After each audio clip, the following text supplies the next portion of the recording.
Welcome to another edition of the Lee Adams Show. I'm your host, and today we have a very special guest with us. As we all know, sports is big in Western Pennsylvania, and there's one sport that's the biggest of them all, and we all know that's football. Much to the chagrin of some of the soccer folks, and the soccer people talk about the fact that they're the number one sport in the world, but the number one sport in Western Pennsylvania, without a doubt, is football. And we love our Steelers, and we love our high school football and the Pitt Panthers and all of that. Today we have a very special guest. He's a newcomer into the South Hills, into Western Pennsylvania, and he's going to lead one of the real strong football traditions in the South Hills. Let me introduce him. He's a native of Detroit, Michigan, played at the University of Michigan from 1980 to 1984. He teaches social studies. This is going to be his 22nd year of teaching. He'll be teaching at Mount Lebanon High School. He's coached for 26 years, 10 years at the collegiate level, and the rest at the high school level.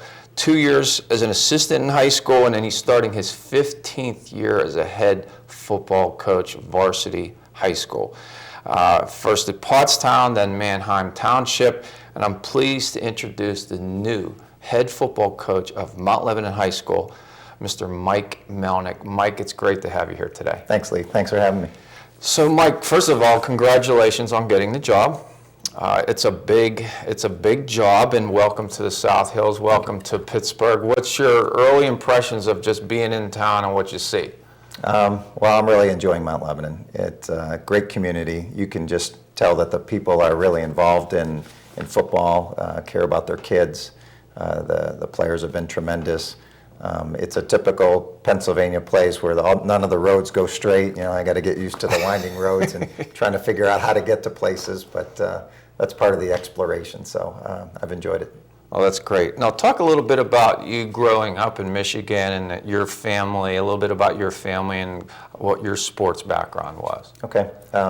Yeah, I was born in Detroit, Michigan, and I always tell my students that, if they ever saw the M&M movie, 8 Mile, well, I was 2 miles more hood than M&M. So I grew up on 6 Mile on the east side of Detroit, if anyone's ever been there. And I was born and raised there. I have 2 brothers, 2 sisters, and all my family is still back in Michigan. My father's deceased about 10 years from cancer, but my mom's still alive, living back in Michigan, so I get a chance to visit with her, usually about once a year.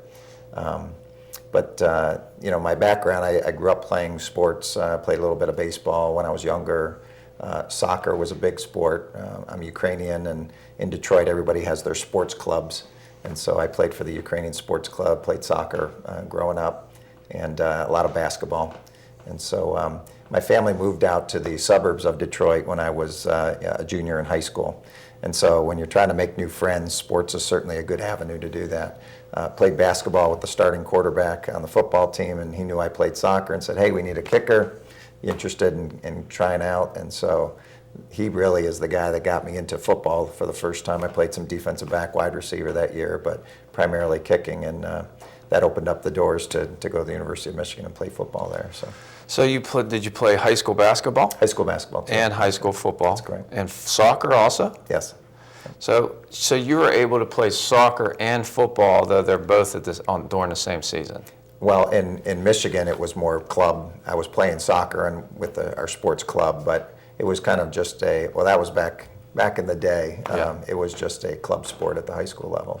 So the soccer was. I see. Mm-hmm. So football-wise, how did you take to football? You become a kicker. Did you learn from anybody, or where did that come from? As I said, I grew up, a University of Michigan football fan. In that area of Michigan, that's who you cheer for. And even though I didn't play, I was really into the game. And really going to the University of Michigan, even though I was a place kicker, I was in the meetings, I was at practice, just watching the sport. It just was in my blood. And you can't help but, you run out of that tunnel in front of 100,000 people, you can't help but become part of who you are.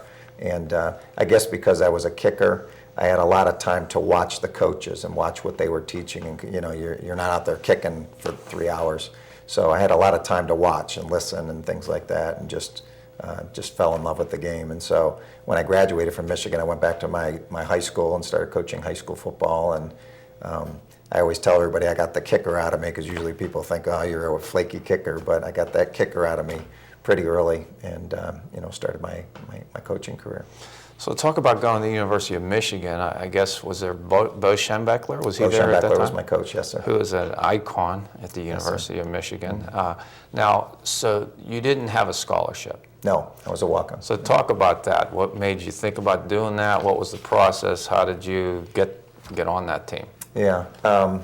Well, I had some other scholarship opportunities at some smaller schools, and Michigan offered me a walk-on, and Michigan State did, and it was kind of an interesting story, because I always believe that life has a way of leading you where it's supposed to, and kind of fate. And I have lived a blessed life. I've had some great opportunities, and I actually sprained my ankle playing soccer the week that I was supposed to go up and actually kick for Michigan and show them what I could do. And they said, oh, that's okay, you don't have to. And I said, I really want to. I need to make this decision. It was already, late March, and I still didn't know where I was going to school.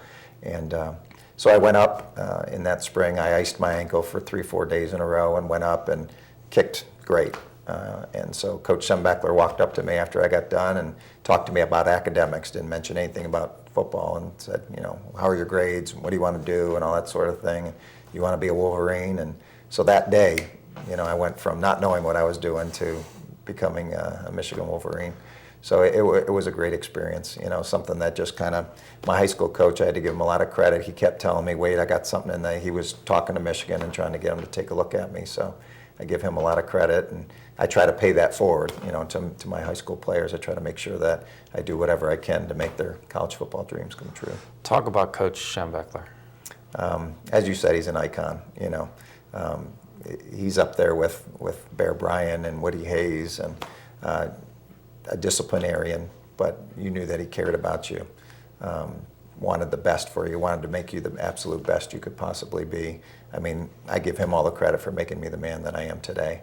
And again, I try to make sure that I pay that forward. But, Coach Schembechler, he's the kind of guy that I was a walk-on kicker, and I was there for a lot of years, but I would go back 20 years later for a reunion and, hey, Mike, how you doing? And knew where I was coaching and all that sort of thing. So he was a real people person too. Well, was there a lot of competition from the kicking standpoint when you went there? How does that work? Are they all walk-ons from a kicker? Yeah, a lot of times they are. And unfortunately, I didn't get a chance to play a lot because I was there when Ali Haji Sheik was there. And some people in this, he was the Rookie of the Year for the New York Giants, and got a Super Bowl ring with the Washington Redskins. So Ali was a great kicker. And unfortunately, when he graduated the year that potentially I was going to be the starter, I hurt my back the week before camp opened. And my best friend, the guy that I had lived with, went on and became the starting kicker that year and did a great job. And so it was kind of humbling because you had to kind of sit back, but I learned a strong lesson about being a team player. It was about the successes of, if it couldn't have been me, I wanted it to be my best friend. And so, just the experience of Michigan football was like I said, made me the person I am today. What's it like running out of that tunnel at the University of Michigan? It's a special thing. There's no doubt, and Michigan has continued to expand and put new press boxes up and things like that. But there's one thing that stayed the same, and that's that tunnel. And there's nothing like the roar of the crowd coming up through that tunnel as you're walking down into it. It was a special time. So it's your senior year, you're thinking about careers. What were you thinking about then? Where were you going to go? Well, I got just a liberal arts degree coming out of Michigan, and I thought I was going to be a salesman. And I found out after about 6 months of doing sales, I wasn't really good at trying to get people to buy stuff that they really didn't want or need. So I needed to change my career. I had been involved in sports all my life, and so I did some substitute teaching and coaching at the high school that I was at, and then found out that I really loved teaching. It was another way to connect with kids and, mentor them and all that sort of thing. And so I did that for 2 years, and then I decided, okay, well, I better go back and get a teaching certification if I'm going to do this for a living. But I also was thinking about doing college coaching for a living, so that's how Kutztown was a perfect match. I went there as a graduate assistant, worked for a coach who had been there for 30 years, George Baldwin, just a tremendous mentor. And so I got to work with him, got my master's degree, got my teaching certification, and got a chance to coach some college football. How did Coach Schembechler influence you? Well, again, the disciplinarian that he was, just making sure that you do things right all the time.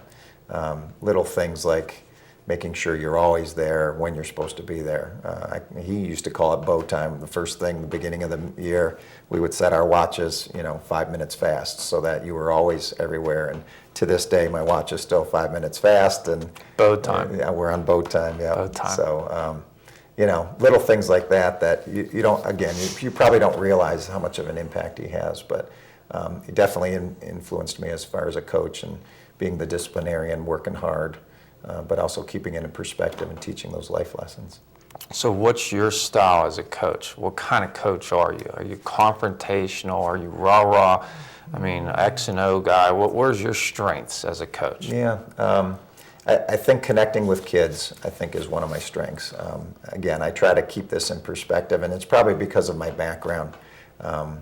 This is high school football and is extremely important. But I've coached at the Division I level, and I think about we played Washington State against BYU on a Thursday night on ESPN, and there were 75,000 people there, and this is just high school football. So I try to keep it in perspective. I always say, people may not want to hear this, but I say, there's 100,000 people in Ann Arbor that think what they're doing there is a heck of a lot more important than what's going on in Mount Lebanon, Pennsylvania on a Friday night. So it's the relativity. I'm more about teaching kids life lessons through the game of football. I mean, it teaches you perseverance and character building and all the things that athletics provides and football specifically provides. And so it's important for me to teach kids those life lessons through the game of football. I enjoy the Xing and the Oing very much. I think I'm a creative coach. I'm always looking to get better and try to stay on the cutting edge of what's going on in football. So we do a lot of visiting with college coaches and watching pro football and kind of see what are the trends. And the game continues to change tremendously. So I enjoy that part. I enjoy working with the kids. I'll be confrontational when I need to, but again, it's a family atmosphere at Mount Lebanon. I want those kids to feel like this is going to be the absolute best experience of their lives, and I want to be one of those people that they're talking about 10 years from now. When I look at coaches, there's a lot of coaches out there, and there's some good ones, okay ones, there's some great ones. Now, the great ones not only, I think, maybe can connect with their players, but they get the most out of their players. Now, you sound like a really nice guy who connects with his players, which I think is fantastic. How do you get these kids to play their absolute hardest? How do you approach that? Because I liken it to basketball, to play defense. Everybody wants to score, but who's going to get down in the trenches and do the things that's going to help you to win the basketball game? Yeah. And I've always said that it's almost not human nature to do some of those things. Yeah. It's human nature to shoot and score and have fun. And it's probably not human nature to do some of the things on the football field that need to happen in order for you to win the game and just give yourself up, give your body up, all that kind of stuff. So how do you approach that? Yeah. Somebody told me once that there's three ways to win a football game. You're either going to outwork them, you're going to out-scheme them, or you're going to out-intimidate them. One thing we will always do is outwork people. We work year-round. I put a huge emphasis on the strength training, the speed training. These kids have told me at Mount Lebanon that they've never worked harder than ever before. And so we're going to hang our head on that, as we're going to outwork people, and nobody's ever going to outcondition us. I mean, they might be better than us or bigger, stronger, and faster, but it's not because we didn't work hard enough. And these kids have done that. Now, I kind of got a late start, so I'm hoping that we can hold up this year, but our kids will always be well conditioned. My promise to our players is always this: we are always going to put them in a position to be successful. We're going to make sure that physically that they've done everything that they possibly can do. Whatever God gifted them with as far as their athletic ability, we're going to maximize that through hard work. And then we're going to put them in a position to be successful. I'm one of those guys that doesn't have a system that we're going to do the same thing every single year. if I'm here long enough, people at Mount Lebanon will see me running, two back eye and running it down their throat, and then they'll see 5 wide shotgun and throwing it all over the place. Whatever my talent pool is, that's what we're going to do to be successful. We want to put kids in position to be successful, and we're not going to ask them to do things that they're not capable of doing. And so I think that's where the Xing and the Oing and the being creative comes in. We're gonna try to do that every single year, and kids just got to trust us and believe in us and what we're doing, and that's what we've been working on doing. What do you want your assistants to be under you? How do you want them to be? What's your mission to them? Number one is being, a mentor to those kids. I want to make sure, again, they're kind of a reflection of me in the program. I want to make sure that those guys care about kids. And I've been very, very fortunate to hire a staff this year that I feel really good about, just working with the kids. They have to be a reflection of me, and we got to be cohesive in what our mission is. And they're good football coaches. They work them hard. They're very disciplined. But they also have the kids in mind. And so they've been great. They've been great. But I also want good football coaches. And, our biggest thing is we want to have a commitment to excellence in the program and everything that we do, whether it's the water boys to the trainers to the cheerleaders to anybody that's working with our football program. I want them to have a sense of commitment to excellence. And so we try to get that, and that goes along with our assistant coaches, that we're going to be committed to doing whatever we can to help our kids be successful. I want to turn the page a little bit. We're going to talk a lot about football, but I want to turn the page a little bit and talk about teaching. That's your primary job. This is what you do. You teach social studies at the high school. What are you going to teach in particular this year? I'm going to be teaching sociology and world cultures. World cultures is a 10th grade course. Teaches a lot of kind of world connections with foreign countries. And then I'll be teaching some sociology. So I'm looking forward to it. Like I said, I've been teaching for 22 years. I've always had a full course load, and I'll have a full course load at Mount Lebanon. It's quite a balancing act, especially during football season, but I've had a lot of practice at it, so I think I'll be just fine, and I'm looking forward to it. What kind of teacher are you? I think a lot of the things that I reflected as a football coach, I mean, if you're going to be a good football coach, you got to be a good teacher, and I think it's the same way. I think I try to make sure that things are relevant to kids. I try to make it exciting for them.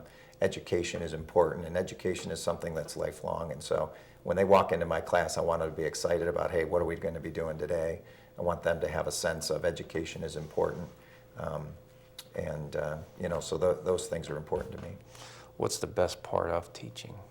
Kids, connecting with kids, having a chance to have an influence on those kids and their lives. And I always tell them that, the things that I'm teaching them, they may not remember next week, next year, or 10 years. They may never use it again in their lives.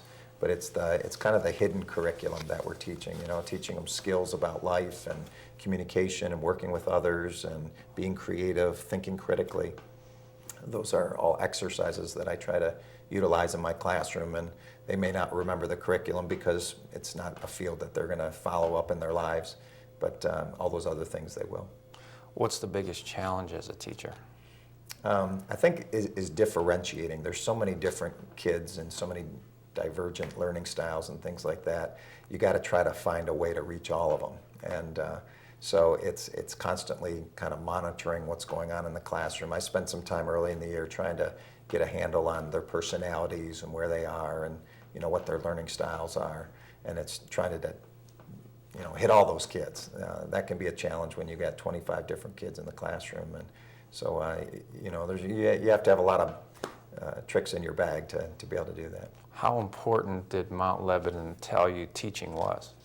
Well, they didn't have to tell me because it was evident. Before I applied for the job, I went on the website, and I taught at Manheim Township, which is a pretty high academic achieving institution, and I enjoyed that sort of thing, and that's what I was looking for. And so when I went and looked at and saw that Mount Lebanon, I thought was going to be a good fit for me as a teacher, and what I expect from kids and what they expect from me as a teacher. Yeah, Mount Lebanon and St. Clair are some of the top couple in the state as far as academics. So when you took over as a head coach at Manheim Township, what kind of condition was the program? Well, not very good, to be honest with you. They hadn't had a winning season in 17 years. And so it was kind of run down a little bit. I always tell everybody my first 4 years I was 10 and 30, and it was a matter of changing the culture, trying to get kids to understand what it took to be winners. There wasn't a commitment to hard work in the off season, commitment to doing the things they need to be successful. The infrastructure of the program wasn't there from the administration, from the booster club, all those sorts of things. I really kind of had to start from scratch there. And so there were some times in those first 4 years I wasn't sure we were ever going to get it turned around. But the last 9 years, we had winning records. I think we were in the playoffs 7 of those years. And so we were able to get it rolling a little bit. And I felt real good about the state of the program when I left. They were running a true, what I call a quad A program, the way it should be run. How hard was it to turn the corner there? It was difficult. It was difficult, I'll be honest with you. As you can tell, I am invested personally in my kids' lives and the family lives that I'm influencing. And so there was a lot of people that were upset that I was talking about leaving and looking at it.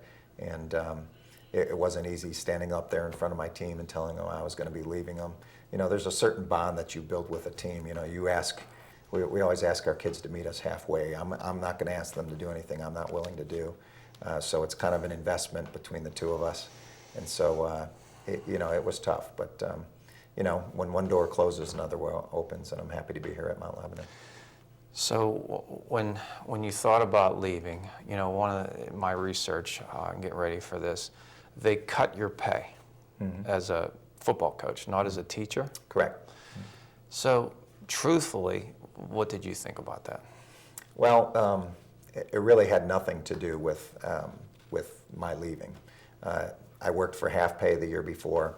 I had our booster club make up the difference for all of my assistant coaches and didn't ask for any money for myself. I said, I want you to take care of my assistants, but I don't want any extra money.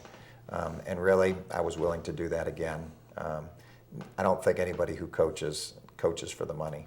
And that certainly wasn't the case for me. In fact, when they found out I was kind of looking around, the booster club said, "Oh, well, we'll pay you. We'll give you whatever you want to stay." Whatever, they were kind of lavishing all sorts of, but that wasn't really the thing. So a lot of people from the outside might think that was a big motivator, but it wasn't with me.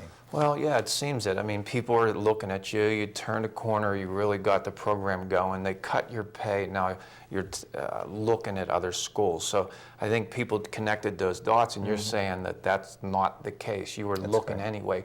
Why were you looking? Well, as you can tell from my background, I've moved around a lot and variety, and I think in life, we're only here a short period of time, and so you want to continue to be challenged. I had thought that I'd gotten the program to a certain level that I was comfortable with. I wasn't sure that we were going to be able to take another step up with the program, and certain things from the administration. I mean, they were financially challenged in a lot of different areas. I didn't see the commitment to athletics that I was looking for. And when you spend as much time as we do in athletics, you at least want to know that the people above you are appreciative of it and supporting you everything they can. And just some of the discussions that were going on, I didn't feel that support. And so, that was something that was much different here in Western Pennsylvania. There's a strong support for athletics in general and football specifically. And so, it's kind of like that's what I was looking for. I wanted that climate where football was important, people were going to support you, and I certainly have found that in Mount Lebanon. Well, in Western Pennsylvania, the Steelers kind of lead the way, and the Steelers are known for having very few coaches and sticking behind their coaches and giving them what they need to succeed. And then you have high school football coaches in the area that have been here a long time. I mean, Jim Render at Upper St. Clair, I don't know the exact years, but I think it's over 30. Yeah. Chris Herring, I think, was at Mount Lebanon for 17. Jeff Matheny at Bethel Park. I mean, George Novak, Woodland Hills, these are coaches that have long-standing legacies, and they're still doing what they do, and they do a great job. Yeah. Did Mount Lebanon ask you what kind of commitment you were going to give them? They did not ask me that, but I told them I'm pretty much going to be here until I retire, and I've been teaching for 21 years, and I don't know how many more years I got to go. I really haven't put the calendar up, but I do know that my wife is like 2 years behind me, and she said, well, you're not retiring until I retire, so I'll probably have a couple more years than maybe What some does she people do? think. She's also a teacher. Yeah, she's a teacher. She is dual certified in special ed and elementary ed, so she's now she's teaching gifted. So she's I think her school district's going to be more upset about losing her than Township was about me, because she certainly is a great educator. Talk just a bit about your family. How many kids? Where are they? What are they doing? Okay. Well, I've got 3 kids. As I told you, my wife, she's a teacher, and we've been happily married for coming up on 25 years. And Congratulations. So, thank you. That's a special thing, especially in today's age when you don't see families sticking together. But especially as a football coach's wife, she's a special lady. And I have 3 children. My daughter Brittany's 23, and she graduated from Kutztown in sports management. She actually did an internship with Coach Wanstad his last year in the football department here at Pitt. So that was kind of another connection for me in Pittsburgh. And then she went down to Mississippi State last year and worked in the football recruiting office down there. I think she found out football recruiting wasn't exactly what she wanted it to be. So, we're exploring some options. There's a lot of sports opportunities here in Pittsburgh. So if anybody has a job out there for my daughter Brittany, she's really very charismatic. She's grown up on my sidelines, though. Football's her first love. She just absolutely adores the football sport and things like that. So I always tell everybody, if you ever saw the movie Remember the Titans, Cheryl, well, my daughter Brittany's Cheryl at 23. If you wonder what she looked like, that's her. I see. And then I have 2 sons. My son Colin just graduated from Wilson High School, and he enlisted in the Marines and is presently in boot camp down at Parris Island, down in South Carolina. We got some great news yesterday. My wife was thrilled because she got a phone call from him, and that's unheard of, but I guess he answered a question right or something in class, and I gave him a free five-minute phone call. That's wonderful. He called me on the football field, and luckily I was busy and didn't answer it. Even though I would have loved to talk to him, he then called his mom, which was much more important for her and for me. And but he's doing great, and we just found out that he's been selected to be part of the presidential security after he finishes up boot camp down in Washington, D.C. How about that? Yeah, we're excited for him. That means he's doing really well. And then I have a senior, Colby is going to be a senior at Wilson High School, and he is a water polo player and a swimmer. Wilson has very strong programs in both of them. He's kind of paid his dues to get to his senior year where he's kind of the top dog, and I just couldn't pull him out of there. So my wife and my son are going to stay back east for this school year so that he can finish up, and I'm going to stay with some friends over in the South Fayette School District who moved out here about 5 years ago from Reading. And I'm just going to be kind of, as I say, a geographic bachelor, live in the basement and just kind of do my thing. But it'll give me a year to get settled with the football and the teaching before my wife gets out here next year. So what's your wife think of this long-distance marriage? Well, during football season, it's really not all that different. There were times when I was coming home at midnight and she was asleep already, and I would be up at the crack of dawn and going. And so, we're going to lose a couple of hours on the weekends, but other than that, football season will be pretty much the same. Like I said, she's very supportive. I couldn't do what I do without her and her support. She's also a very strong woman. She can stand on her own 2 feet. Like I said, she has her own career, and she's very good at it, and spends a lot of time doing what she needs to do. So I'm sure she'll throw herself into doing the best job she can this year. We've got a lot of things to do this year, getting a house ready to sell and decide where we're going to move and all that sort of stuff. So once football's over, we'll worry about those sorts of things. Well, my brother David graduated from Parris Island as a Marine. My neighbor Jerry Costello just graduated 2 years ago, and I went to the graduation and saw him graduate. Is your son going to graduate at Parris Island during football season? Yeah, he's actually October 5th is his graduation date, which is, we have a home game, actually our homecoming. So I tell my football players that family comes first. If there's ever anything going on with your family, football takes a back seat and you do what you need to do for your family. And I gotta walk the walk and talk the talk. So I've already looked into plane flights, and I'll be flying down Thursday night after I teach that day. I'll take a personal day from school, fly down, watch him graduate on Friday morning, and then catch an early afternoon flight back to Pittsburgh to get back for the game. Wow, how about that? Well, what a wonderful place to go. I mean, you'll remember Parris Island. I can tell you that. I think he's going to remember Parris Island. Yeah, probably. So what did you know about Mount Lebanon other than just looking on their website? Did you look into it at all? Did you talk to people? What was your due diligence looking into Mount Lebanon? Well, I had known about Mount Lebanon just because, I had brought my football team from Manheim Township out here for 10 years, every year to go to the pit passing camp. It was just a great bonding thing for our team. And so I had heard of Mount Lebanon. They had been there a couple of years at the passing camp. So their reputation as far as a football program certainly preceded them. And so, again, it was just I actually was looking on a football website and saw that Chris Herring had left and taken the pit job, is how I found out about Mount Lebanon. And so when I saw the opening early in January when Chris left, I just kind of got on the website and just did my research as far as, okay, well, where's the program been? What kind of shape is it in? How wins and losses, that kind of thing. I looked at the school setting. I wanted to make sure that that would be a good fit. And then just started having conversations with. It was a very thorough. I can say honestly, it was the most thorough interview process from teaching and coaching that I've ever had.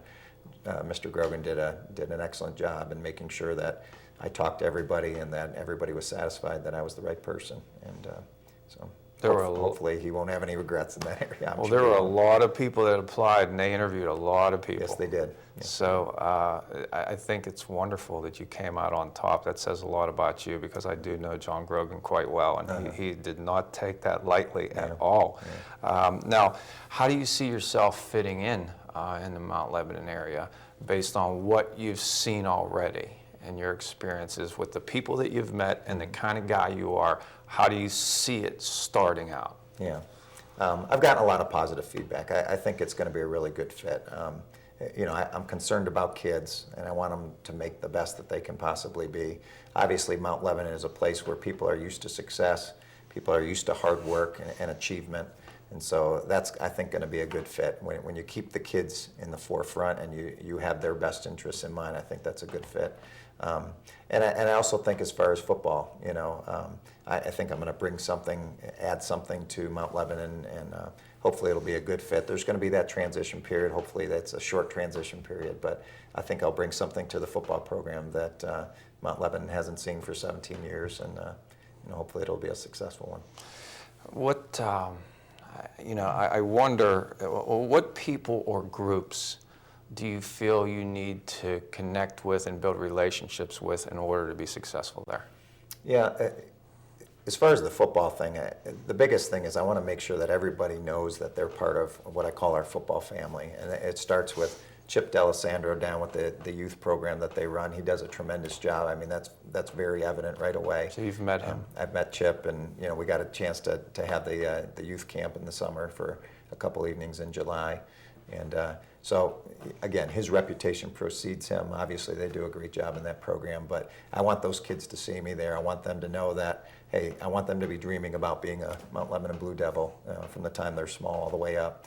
I want to make sure that we strengthen our ninth grade program. That's a tough transition from those middle school years getting into the high school, and it's such a short period of time. I mean, literally, those kids, they start working out in the summer. They play, 2 months of ninth grade football, and all of a sudden they're varsity football players, up working with the varsity and things. So we want to make sure that we make that transition period a good one for those kids.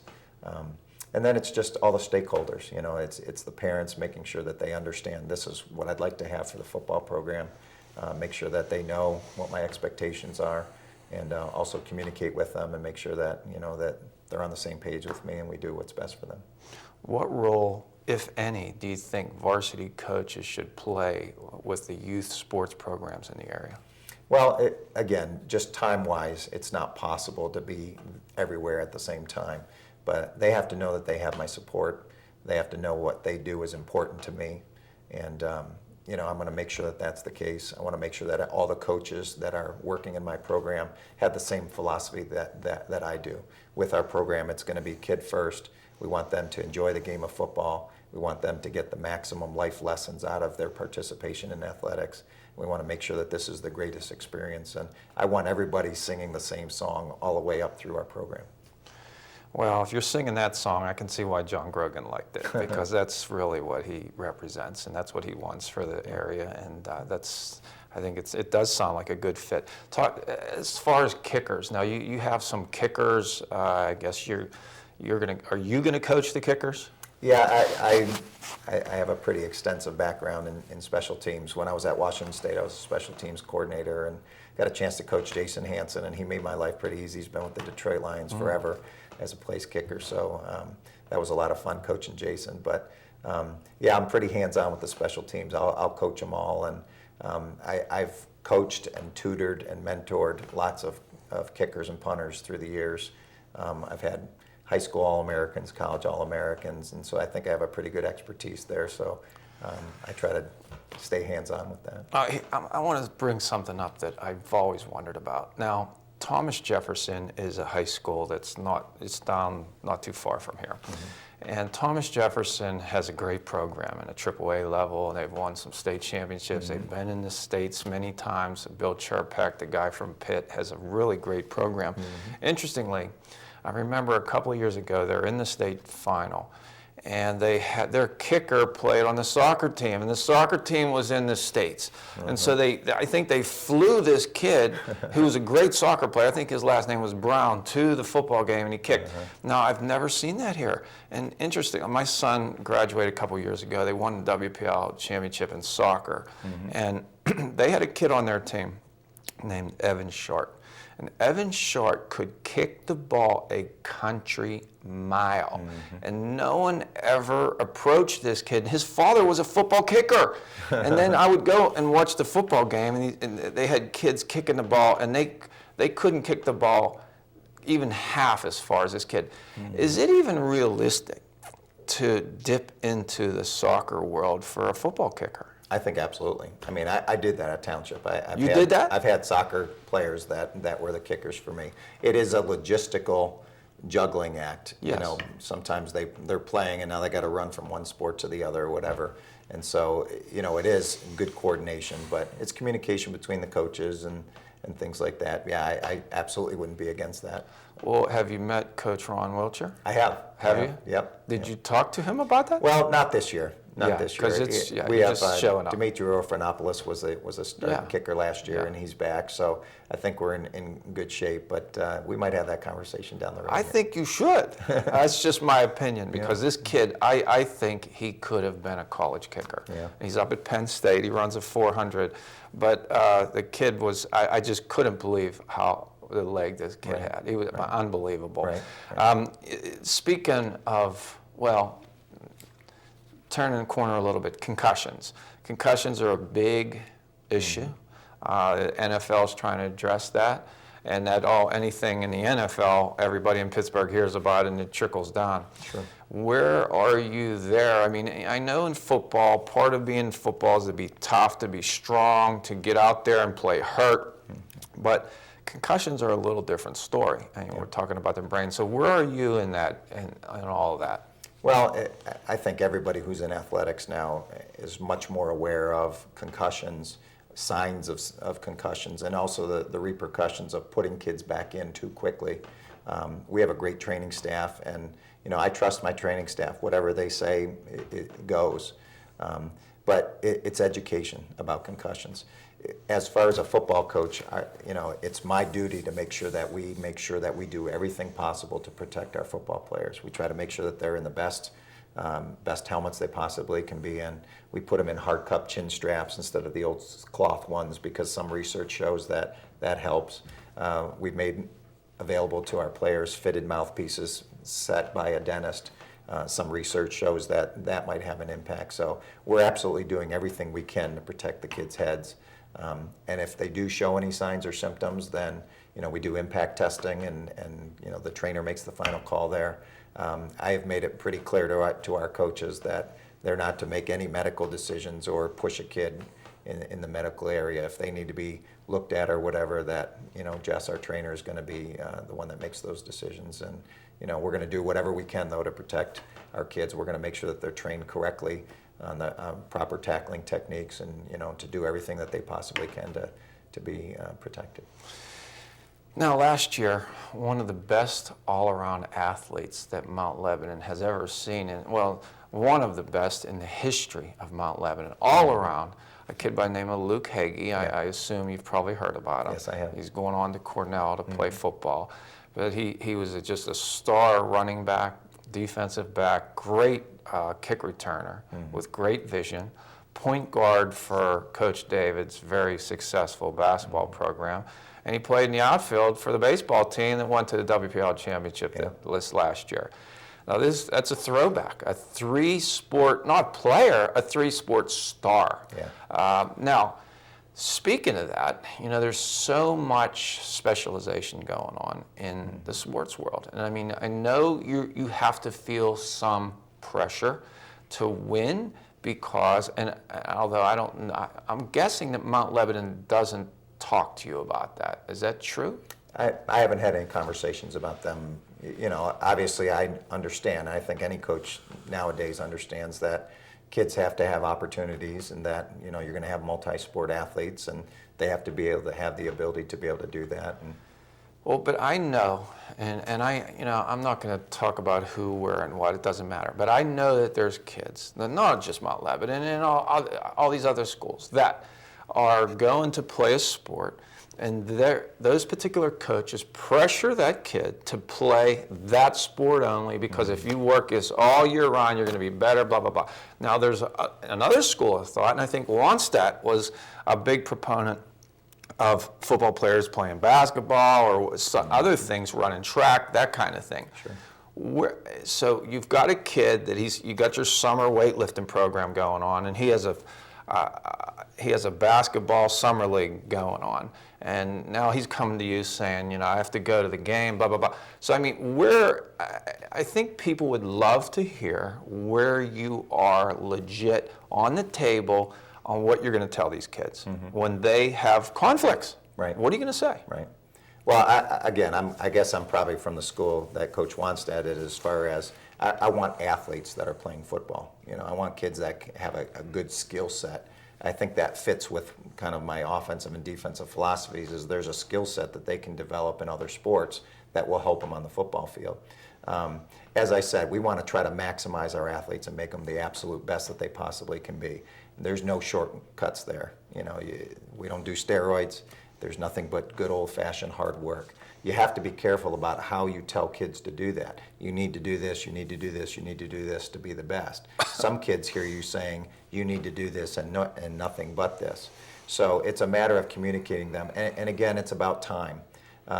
We try to make sure that our kids have multiple times to work out, whether it's first thing in the morning. All summer long we had a morning workout. We also had a 5:30 workout so that if kids were working in the morning, had a conflict or whatever, so that there wasn't any opportunity for them to miss, that we were going to provide the opportunities for them to do that. So that's the biggest thing.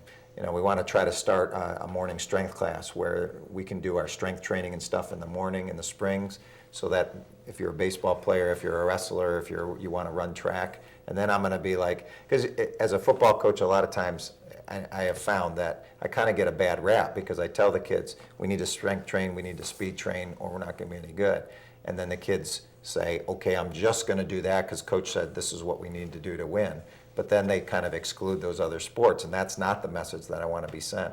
So we try to find ways to be creative to get our kids trained, but then also provide them other opportunities. In fact, we did this at Township, and at first the coaches were a little leery about it, but then all of a sudden the numbers, they had more kids. In the springtime, I'll tell all of our kids, you did your football workout in the morning, go run track, go play baseball, go wrestle, so that they can get the benefits of competition and get the benefits from those other sports. So, it's a delicate balancing act, but the other sport athletes, those other coaches, they found the kids that were coming to them were bigger, faster, and stronger athletes because of the training that we were putting them through, and they ended up being some of their best players because of it.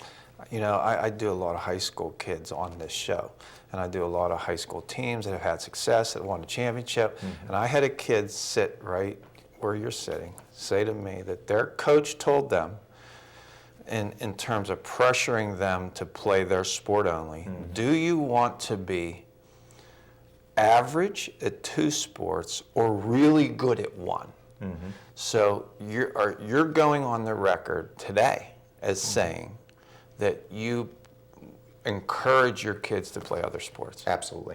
Absolutely. There will never be a kid who will ever say that I said you need to be football specific and not play other sports. Absolutely.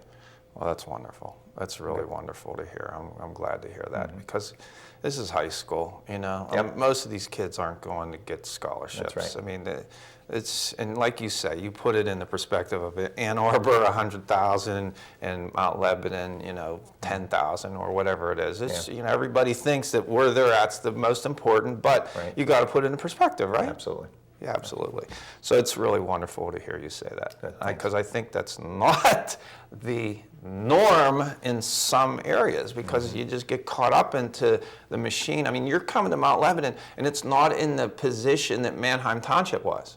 It's not the losing culture. Right. I mean, there's success, and in a lot of sports, so it's a whole different take on here, which Absolutely. than Yes, that. But I think what you said right there is going to make a lot of people happy. Well, good. I really know that. Now, parents, helicopter parents. I mean, Coach Render at Upper St. Clair, one of the best coaches in the history of WPL football, has had some problems with some parents and administrators and all this kind of stuff. What is your policy with parents? I mean, some parents are out of control. Helicopter parents think their kid should be playing all the time when they shouldn't. I mean, where are you with that? This is, I think, one area that some coaches have really struggled with. Where are you with that? Well, first off, I think it's communication. There has to be open communication. Again, the parents have to understand, I want what's best for their child.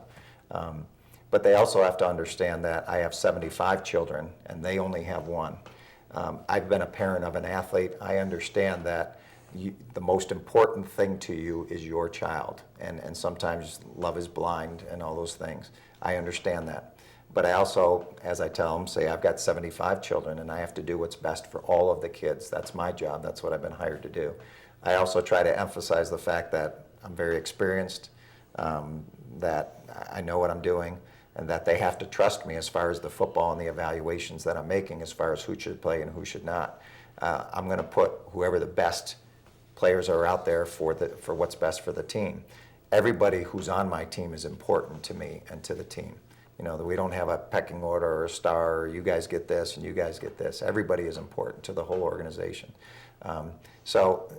Some kids, and that's just the way it is. It's a life lesson to say, I'm not the star, but I'm a valuable part of this organization. Coach values me.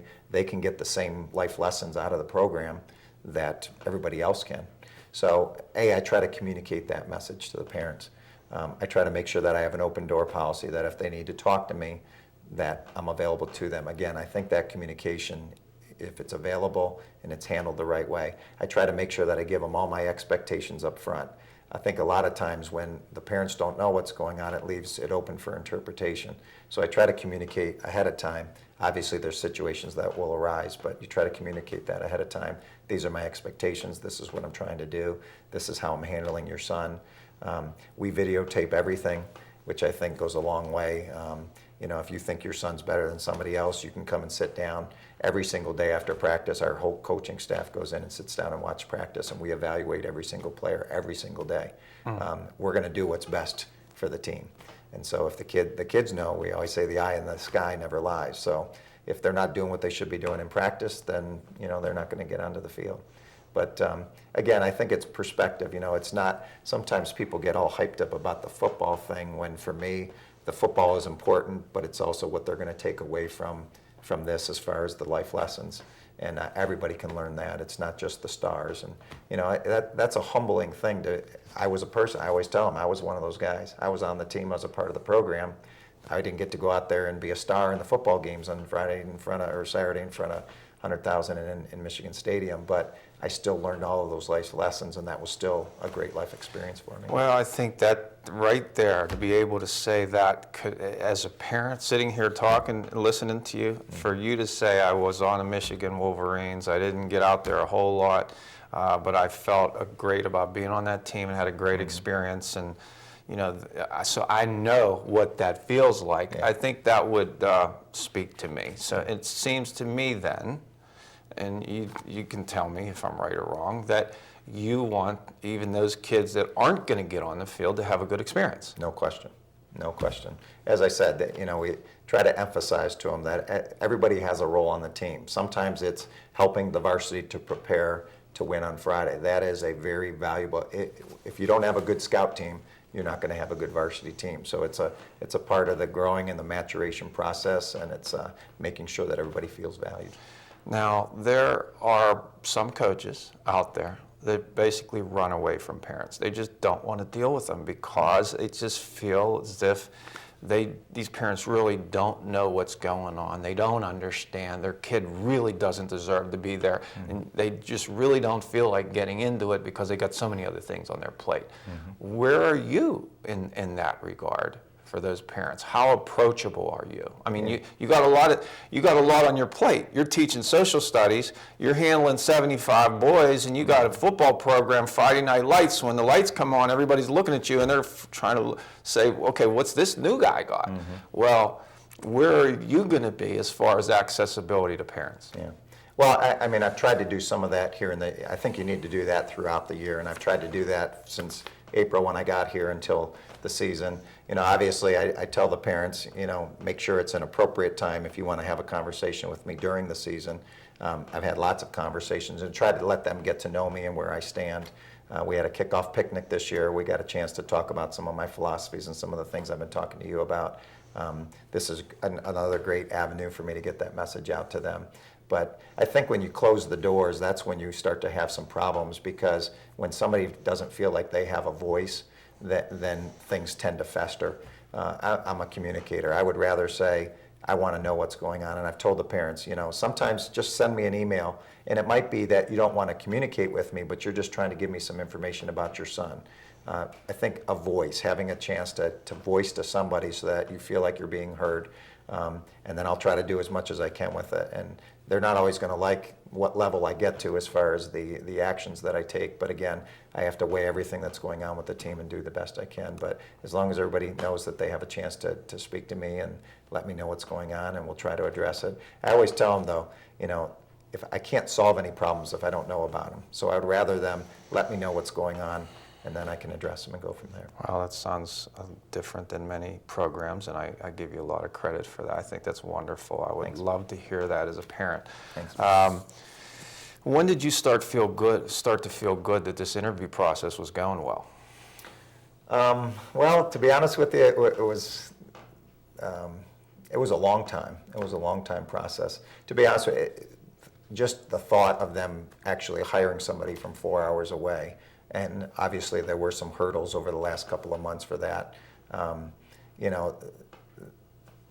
Wasn't sure about things, and even to the very end, literally I had to sit there across from the principal, Mr. McFeely, and Mr. Grogan, and say, because they were saying, well, we're going to take the candidate to the, and I said, okay, this all sounds good, guys, but I have to ask you, am I the candidate? Am I the person that you're going to recommend? Because they were very careful about how they worded it as far as I was a candidate until I was approved by the school board.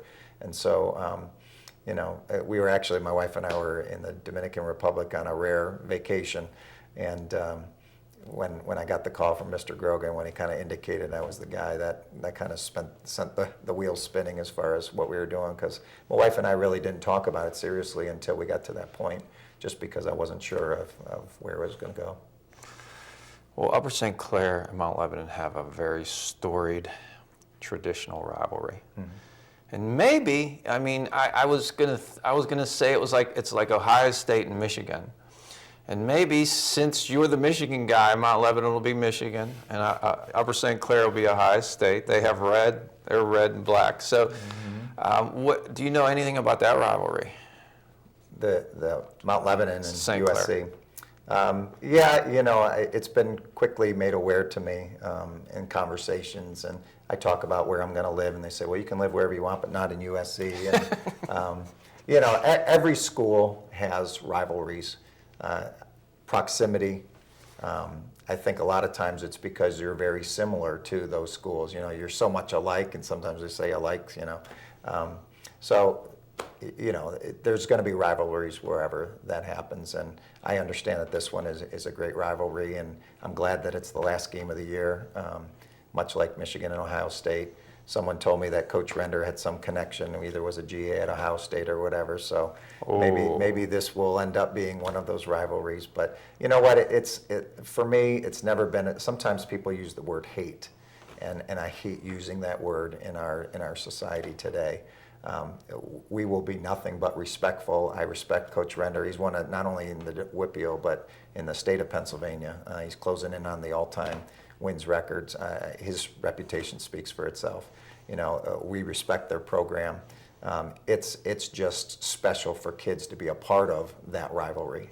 That's something that they will remember for the rest of their lives. And, it's something that I'm looking forward to becoming a part of. Well, Coach Melnyk, this has been a wonderful hour. It just flew by. We got a whole lot out of you. I'm really pleased that you were able to take a little slice of time and come up and spend it with us, because I know you're busy. I know you have a lot on your plate.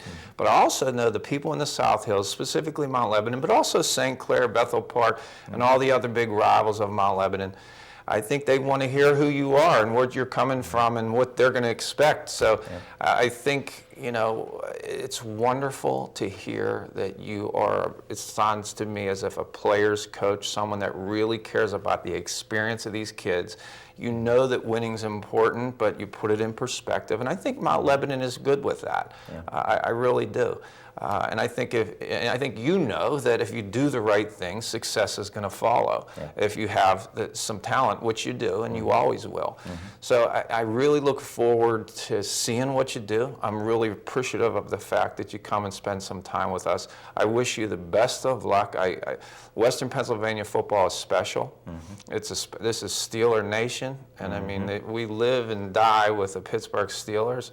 And you'll see that real quick. Well, we don't have to tell you that. You know that. I already know. You already know that. But anyway, I want to thank you for spending some time with us, and I wish you the best of luck, not only with your football coaching, but also your teaching, and when your family comes to join you. I hope you have a wonderful time here in Mount Lebanon and Pittsburgh. Thank you. It's been a pleasure coming here. I appreciate you inviting me.